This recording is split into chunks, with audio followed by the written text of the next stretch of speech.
बनारस। नमस्कार, मैं सुरेश प्रताप। यहाँ मैं यूपी कॉलेज के कैंपस में आया हूँ और यहाँ पर सहज योग की एक कार्यशाला आयोजित की गई है। पिछले एक सप्ताह से देश के विभिन्न हिस्सों से लोग आए हुए हैं।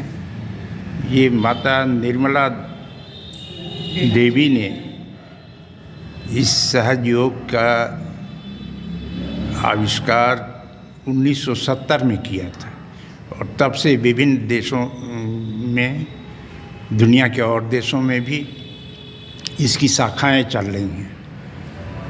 मेरे साथ यहाँ पर हैं, मैं उनसे जानना चाहूँगा कि वो कैसे लोगों को सिखाती हैं, प्रशिक्षण देती हैं। आपका क्या नाम है? रजनी तलवार। रजनी जी। तो रजनी जी, ये क्या है, सहज योग क्या है?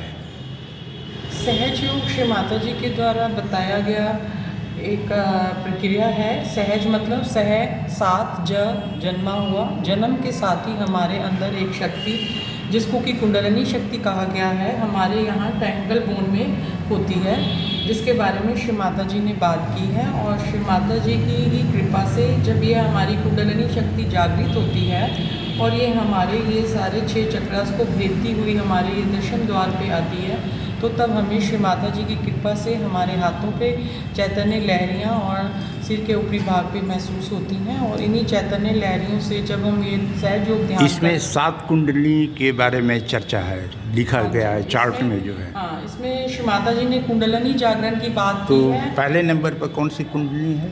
पहले नंबर पे हमारा चक्र है मूलाधार चक्र। मूलाधार। दूसरे नंबर पे हमारा स्वादिष्ठान चक्र है। तीसरे नंबर पे हमारा नाभि चक्र है और नाभि के आसपास ये जो आप देख रहे हैं हरे रंग का भाग, ये हमारा भवसागर है। और चौथे नंबर पे हमारा अनाहत चक्र है। 5वें नंबर पे हमारा विशुद्धि चक्र है और 6वें नंबर पे ये हमारा आज्ञा चक्र है। और ये 7वां चक्र हमारा, जिसको सहज भाषा में सहस्त्रार चक्र बोला गया है।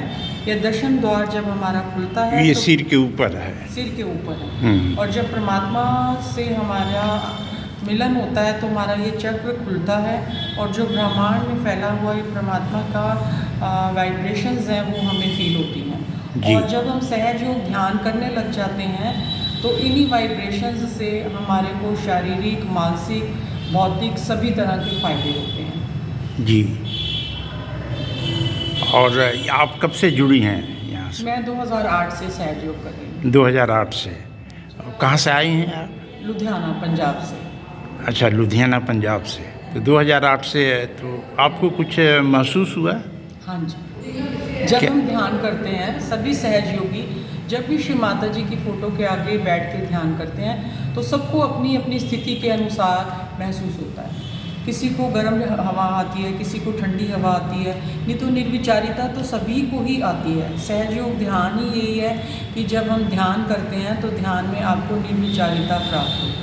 कुछ समय के लिए आप पूर्णतः नहीं, 2008 में आप जुड़ी हैं इससे, सहज योग। हाँ जी। से तो उससे पहले और उसके बाद की स्थितियों में क्या फ़र्क आया? बहुत फ़र्क है। पहले हम कहते थे हम कर रहे हैं, अब हम कहते हैं हो रहा है। अच्छा अच्छा। हर कार्य हो रहा है। हाँ। हमें पता ही नहीं चलता कि कार्य कैसे हो जाता है। अच्छा अच्छा।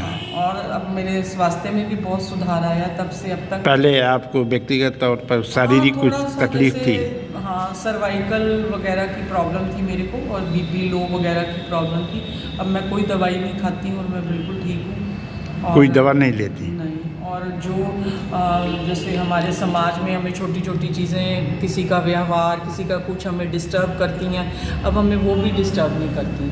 हाँ हाँ। संतुलन में रहता है इंसान, ना संतुलन में रहता है, ना पास्ट की सोचता है, ना भविष्य की चिंता करता है, वर्तमान में रहता है, ध्यान में हर समय ध्यान।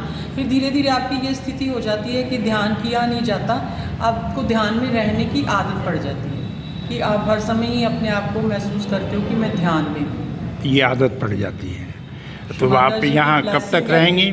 बनारस में, ये यूपी कॉलेज के कैंपस में आप रुकी हैं? हाँ जी, यहीं तो यहीं रुके हुए हैं हम। हाँ, कब तक रहना है यहाँ? हमने 20th तक।